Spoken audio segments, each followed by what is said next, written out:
नमस्कार, कैसे हैं आप सब? आशा करते हैं सभी अच्छे होंगे और अपने एग्जाम की तैयारी में लगे होंगे। मैं अनुराग सिंह आप सभी का बहुत बहुत स्वागत करता हूं वेदांत आईएएस में। सोचिए, जब भूखी जनता सड़कों पर उतर आए, विद्रोह करने लगे, जब राजा का महान ताज उसी जनता के शीश में झुक जाए और जब इतिहास करवट लेने लगे, तो ये कहानी उसी करवट लेने वाले इतिहास की है, उसे बदलने वाले इतिहास की है। ये कहानी है the French revolution. So, class, today we are going to discuss about the French Revolution, Chapter 1 from Class 9 NCRT. And today we are starting our UPSC Foundation batch in especially English and Hindi medium. So, main points figure out करते चलिएगा, अपनी notebook साथ में रखिएगा। Last में class में हम लोग कुछ क्वेश्चन डिस्कस करेंगे और वीडियो पूरा देखिए। कहीं पे कंफ्यूजन हो तो क्वेश्चंस अपने पॉइंट आउट जरूर कीजिए और कमेंट में अपने क्वेश्चंस आप लिख सकते हैं। तो स्टार्ट करते हैं आज की अपनी कहानी, आज का अपना चैप्टर। तो चलिए शुरू करते हैं। सोचिए, एक देश जहां गरीब भूखा सोए, अमीर टैक्स न दे, राजा ऐश करे और जनता को बोलने की आजादी भी ना हो, तो वहां क्या होगा? वहां होगा विद्रोह, क्रांति, रेवोल्यूशन। नमस्कार दोस्तों, आज हम क्लास 9 हिस्ट्री का सबसे दमदार चैप्टर पढ़ने वाले हैं, द फ्रांसीसी रिवॉल्यूशन, यानी फ्रांसीसी क्रांति। ये क्रांति सिर्फ फ्रांस नहीं, पूरी दुनिया को बदल देने वाली क्रांति थी।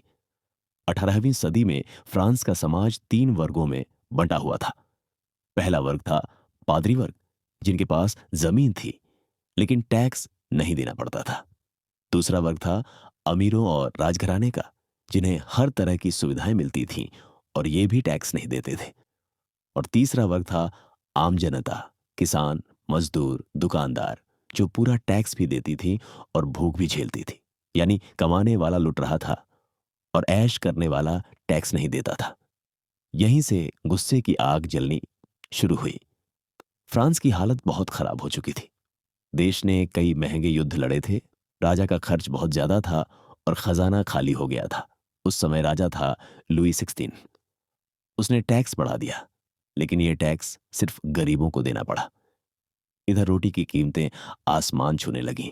गरीबों के पास खाने के लिए कुछ नहीं था। महिलाएं सड़कों पर उतर आईं।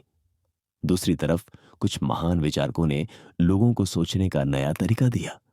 उन्होंने कहा कि जनता सबसे ऊपर होती है, सत्ता का बंटवारा होना चाहिए और हर इंसान आजादी और बराबरी का हकदार है।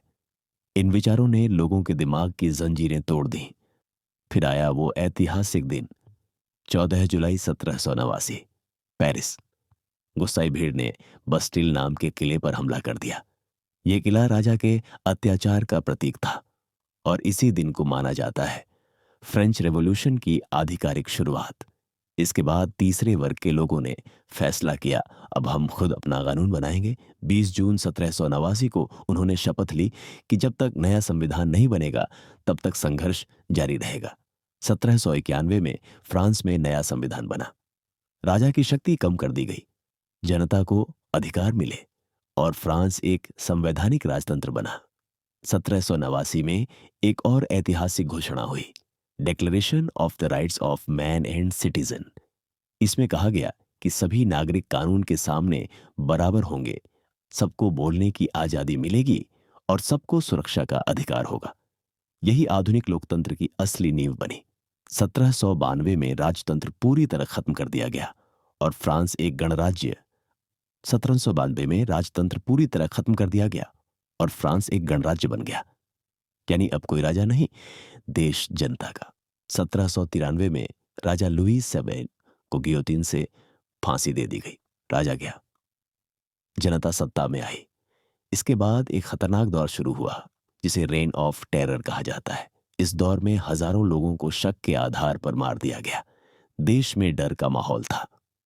इस पूरी क्रांति में महिलाओं का योगदान भी बहुत बड़ा था। रोटी के लिए उन्होंने मार्च किए, अपने राजनीतिक क्लब बनाए और अपने अधिकारों की लड़ाई लड़ी। हालांकि शुरुआत में उन्हें वोट का अधिकार नहीं मिला, लेकिन उनकी लड़ाई ने आने वाले समय की राह खोल दी। फ्रेंच रेवोल्यूशन के बाद प्रेस को भी आजादी मिली। अब लोग खुलकर सरकार की आलोचना कर सकते हैं। थे अखबार, पोस्टर, कार्टून और पर्चों के जरिए क्रांतिकारी विचार पूरे देश में फैलने लगे। 1799 में सत्ता में आया नेपोलियन बोनापार्ट।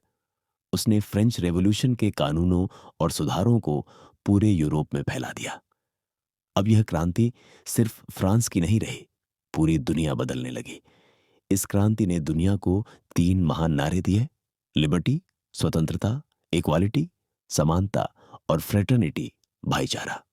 फ्रेंच रेवोल्यूशन ने यह सिखाया कि राजा सबसे ऊपर नहीं होता, जनता सबसे ऊपर होती है।